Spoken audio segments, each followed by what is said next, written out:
कई लोग दिए में दीप लगा देते हैं और कई लोग घाट पर ही दीप लगा देते हैं। नहीं है दिया लगा कर, दोना ले गए, पत्ता ले गए, कोई वस्तु ले गए, उस पर लगा कर।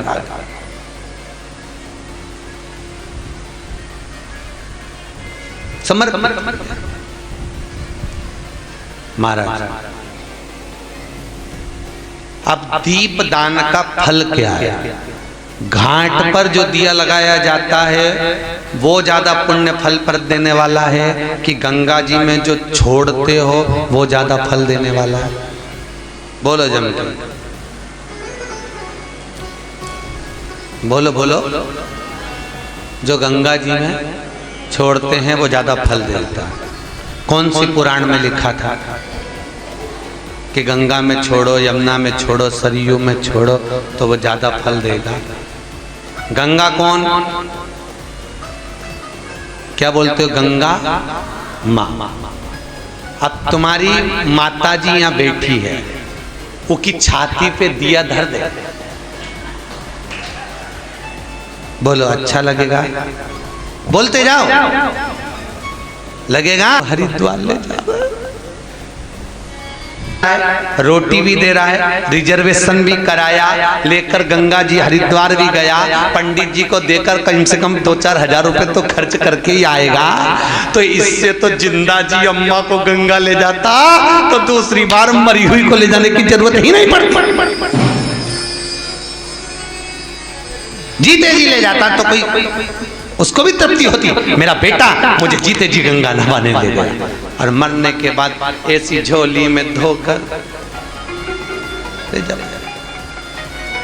होता है, जब कोई मर जाता है तो शमशान से 2-4 जब उसको हरिद्वार कहाँ पे ले जाते हैं ना, इलाहाबाद वगैरह, तो वो छोटी छोटी हड्डियों के टुकड़े घर पे लाते हैं, फिर वहाँ पर बहू उनको दूध से धोती है, रोती है। अच्छा पूछो क्यों रो रही? हमारी इतनी बड़ी अम्मा थी पर डोकरी मरी तो यहाँ धरी।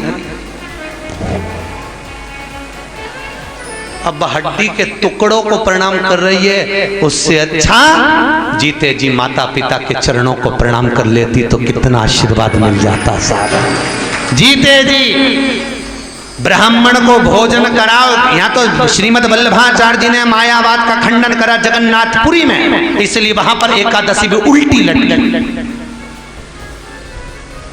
जगदीश में एकादशी कैसी लटकी है? उल्टी।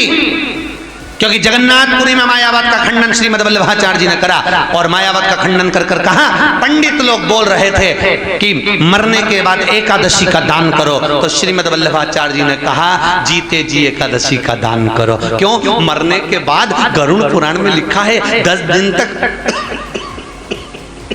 जीवात्मा रहती है। कितने दिन? उसमें से 10 दिन तक जीवात्मा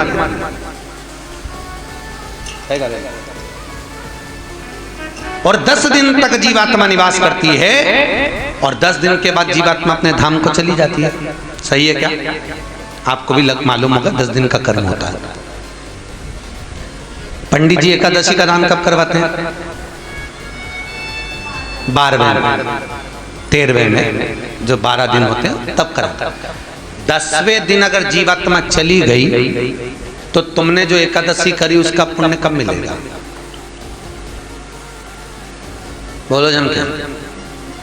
तो श्रीमद वल्लभाचार्य जी ने लिखा, मायावाद का खंडन कर कर जल भेद ग्रंथ के अंदर, कौन सा ग्रंथ है? जल भेद। जल भेद ग्रंथ के अंदर श्रीमद महाप्रभु जी वर्णन कर रहे हैं, श्रीमद वल्लभाचार्य जी कर रहे हैं कि अगर एकादशी का दान करना है तो जीते जी करो। अपनी करी हुई एकादशी अगर कोई तड़प रहा है, मर रहा है, पलंग पर सड़ रहा है, प्राण छूटने वाले हैं, हॉस्पिटल देखने के लिए गए हो, अपनी करी हुई एकादशी में से 2 एकादशी उसके नाम से संकल्प देकर जल उसको पिला दीजिए। उसको एकादशी का पुण्य करना, सैया करना, जीते जी करना, ब्राह्मण को भोजन कराना, जीते जी कराओ। मरने के बाद की कोई गारंटी नहीं है कि कौन क्या करा रहा है और तुमको मिल रहा है कि नहीं मिल रहा। क्या ऊपर से नीचे आकर बोलोगी कि हे लल्लू मेरे को तो भोजन ही नहीं मिला, एक बामण और जिमा, तो ये बोला नहीं जाएगा। करो सत्कर्म करो, अपने जीते। मरने के बाद की कोई गारंटी नहीं। कभी चक्कर में मत पड़ो, कुछ प्राप्त नहीं होना, फालतू की बात है। मरने के बाद तो ये भी नहीं मालूम कि तुम कहाँ हो। हरिद्वार में एक पत्नी का पति मर गया, पत्नी बेटे को लेकर पहुंची हरिद्वार, पंडित जी ने पिंडदान कराया, भोजन बनाया, इधर भी पिंडदान चल रहा था, उनने भी भोजन बनवाया। पत्नी ने पत्तल रखी पति के लिए, उधर पड़ोसन ने पत्तल रखी सामने। एक कौवा उड़ते उड़ते आया, बच्चा बोला माँ देखो पिताजी आ गया। कौवा उड़ता उड़ता आया, पड़ोसी की पत्तल में से खाकर चले गया। इतने में बच्चा बोला माँ देखो तो सही, कौवा आया और पड़ोसी की पत्तल में से खा के चले गए, अपनी में से तो अच्छे से बोल। फिर अमृत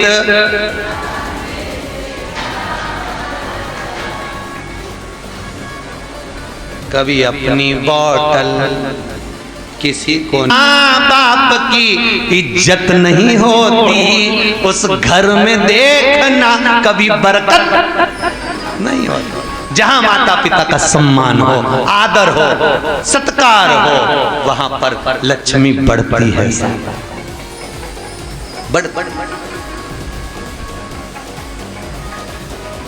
यहाँ कोई बायर वाले बैठे हैं, बायर वाले, इंदौर के बायर वाले कोई है? उनका लड़का पूना में है। कह रहे थे हमारे पिताजी आपकी कथा में आए हैं गुरुजी, आज उनका जन्मदिन पे बधाई संदेश आया था। हम अच्छा ठीक ठीक, अच्छा फायर वाले बोले होंगे, हम बायर वाले सुने हैं, राम राम गड़बड़।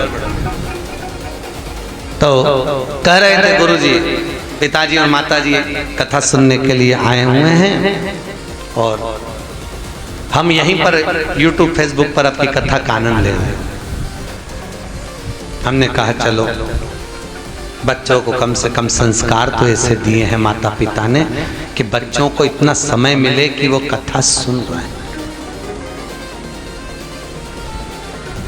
पापा मम्मी को भी भेज दिया, जाओ तुम तो कथा सुनो, सत्संग सुनो। ये तो आज के समय में तो और कह दें कहाँ जा रहे हो कथा में, अभी तो गए थे।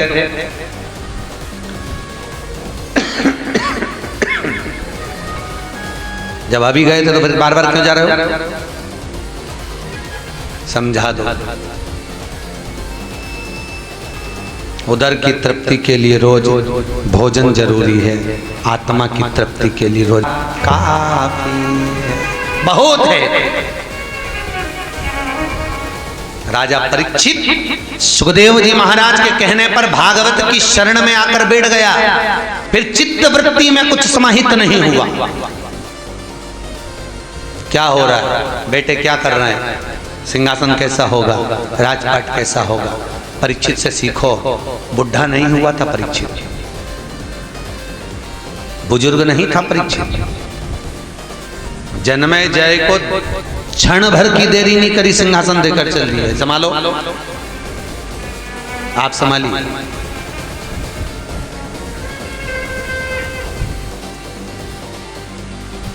महाराज अब यहां द्रौपदी के 5 पुत्र सो रहे हैं और अश्वत्थामा वो द्रौपदी के 5 पुत्रों को रात्रि के समय पर जाकर मार रहा है। ब्राह्मण का पुत्र है अश्वत्थामा, गुरु का पुत्र है अश्वत्थामा, ब्राह्मण होकर गलत कर्म कर,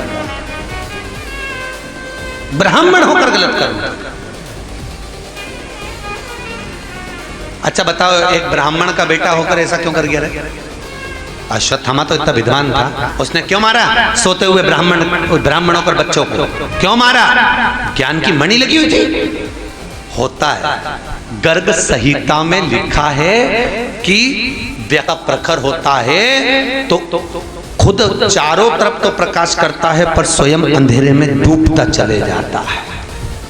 दिया जलते हुए देखा है? अरे बोलो तो, प्रकाश कहाँ है? पूरे कमरे में। अंधेरा कहाँ है? दिए के। ज्ञान की मणि का प्रकाश चारों तरफ फैलेगा, पर सुता अंधेरे में डूबेगा। बहुत विद्वान व्यक्ति, बहुत विद्वान व्यक्ति कहीं अभिमान में इतना समाहित हो जाता है कि उसको सामने वाला अनभिज्ञ नजर आता है। की मणि उसकी भी अगर प्रखर हो गई अश्वत्थामा जैसी, तो उसको सामने वाला व्यक्ति अनभिज्ञ दिखेगा, उसको लगेगा इसको कुछ नहीं आता है। ये तो यूं ही हुई थी, उस मणि का प्रकाश देखकर अश्वत्थामा बैठा था एक बार बाहर, विद्वान था, ब्राह्मण का बेटी डाल के बाहर बैठा हुआ था। इतनी देर में रात को